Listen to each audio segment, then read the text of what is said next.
আজকে বাড়িতে বেশ কিছু লোক আসবে, তাই জন্য অনেকটা চিকেন নিয়ে নিয়েছি। তার মধ্যে দই দিয়ে দিয়েছি আর দেব আদা রসুন পেস্ট। একদম যেরকম পরিমাণে মাংস সেই রকম পরিমাণে আদা রসুন পেস্ট দিতে হবে। দেব সামান্য একটু নুন,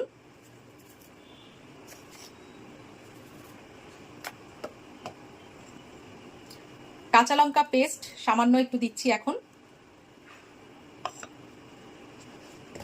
আর দেব চিনি। এইটা দিয়ে আমি আধ ঘন্টার মতো মাখিয়ে চিকেনটাকে ঢাকা দিয়ে ম্যারিনেট করে রাখবো। চলো মাখিয়ে নিই। চিকেন রেজালা বানাতে গেলে প্রথমে একটা শুকনো খোলায় মশলা তৈরি করে নেবো। সিম্পল মশলা, সামান্য একটু গোটা জিরে, সামান্য একটু ধনে আর সামান্য একটু গোটা গরম মশলা। আধ ঘন্টা হয়ে গেল চিকেনটা ম্যারিনেট হচ্ছে। এর মধ্যে আমি একটা জিনিস করেছি, 5টা মাঝারি সাইজের পেঁয়াজ নিয়েছি এবং যেহেতু আমি সাদা চিকেন মানে হোয়াইট চিকেন করছি তার জন্য এই পেঁয়াজগুলোকে আমি একটু সেদ্ধ করে নিচ্ছি। কারণ কি, পেঁয়াজের যে একটা রস বা কষ যাই বলো না কেন যেটা আছে সেটা না এই জলের মধ্যে বেরিয়ে যাবে, তাহলে পেঁয়াজটা আর কালার চেঞ্জ হবে না।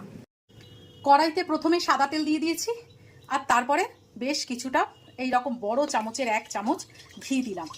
তোমরা পারলে পুরো রান্নাটাই ঘি দিয়ে করতে পারো, কিন্তু আমি সাদা তেল আর ঘি মিশিয়ে তারপরে করব।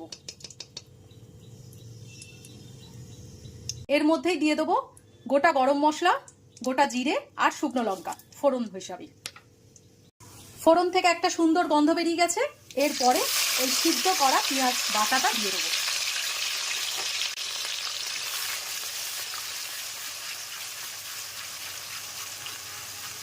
এর মধ্যেই দিয়ে দেবো আদা রসুন আর কাঁচা লঙ্কা বাটা। আমি যখন চিকেনটা ম্যারিনেট করেছিলাম তখনই আমি কিন্তু এই সব জিনিস দিয়েছিলাম, শুধু পেঁয়াজ বাদে। এবার রসুন, কাঁচা লঙ্কা, পেঁয়াজ, আদা এটা খুব ভালো করে কষিয়ে নেব। মশলাটা খুব ভালো মতো কষানো হয়ে গেছে, সাইড দিয়ে তেল ছেড়ে দিয়েছে। এইবারে আমি চিকেনটা দিয়ে দেবো, যেটা ম্যারিনেট করে আধ ঘন্টার বেশি আমি রেখে দিয়েছিলাম। বাপ রে বাপ, ও হাতে ধরা যায় না।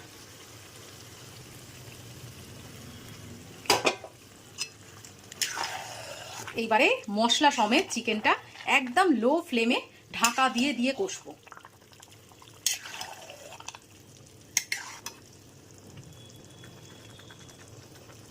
ম্যারিনেটের সময় আমি নুন চিনি দিয়ে দিয়েছিলাম, তাই জন্য এখন কিছু দেবো না, জাস্ট শুধু ঢাকা দিয়ে দিয়ে লো ফ্লেমে কষবো, আর কিচ্ছু না। যেহেতু হোয়াইট চিকেন হচ্ছে তাই জন্য একটু দুধ দিয়ে আমি মাংসটাকে সেদ্ধ করব। দুধ নিলাম আর সঙ্গে নিলাম, আগে দেখিয়ে দিই তোমাদের, এই যে কোকোনাট মিল্ক পাউডার, এরকম প্যাকেটে পাওয়া যায়। নারকেল দুধ সবসময় তো সম্ভব নয়, নারকেল কিনে তারপরে সেটাকে পেস্ট করে সেটাকে দুধ বার করা, সেই জন্য আমাদের উপকারের জন্য এই জিনিসটা বাজারে এসছে। অনেকেই জানো, আগেও আমি এই ভিডিও করেছিলাম। এবার এটাকে মিক্স করে দেবো। পুরো নারকেল দুধের থেকে কোনো অংশে কম নয়, ফ্লেভার একই রকম। ব্যবহার করতে পারো যদি কোনোদিন ব্যবহার না করে থাকো। মুদিখানার প্রত্যেকটা দোকানেই মোটামুটি পাওয়া যায়। এই 2 রকমের দুধ দিয়ে আজকে চিকেনটা হবে, বুঝতে পারছো তাহলে কি দুর্দান্ত খেতে হবে। ওই আমার মা ঠাম্মি একটা কথা বলতো, যত গুড় দেবে তত মিষ্টি হবে। আজকে সেই কথাটা হঠাৎ করে মনে পড়লো। মাংস আমার সেদ্ধ হয়ে গেছে, এইবারে আমি গুঁড়ো মশলাটা দিয়ে দেবো, যেটা প্রথম রোস্ট করেছিলাম, আর দিয়ে দেবো এই 2 রকমের দুধ। ব্যাস, এইটা দিয়ে এবার আর একটু সেদ্ধ করে নেবো। কমপ্লিট হয়ে গেছে। এইবারে লাস্টে একটু বাটার দিয়ে দেবো। ব্যাস, কেমন হয়েছে অবশ্যই বলো। ভালো লাগলে নিজেরা বাড়িতে করে খেও। আজকের মতো বিদায় নিলাম, কালকে আবার নতুন একটা রেসিপি নিয়ে তোমাদের সামনে হাজির হব। টাটা।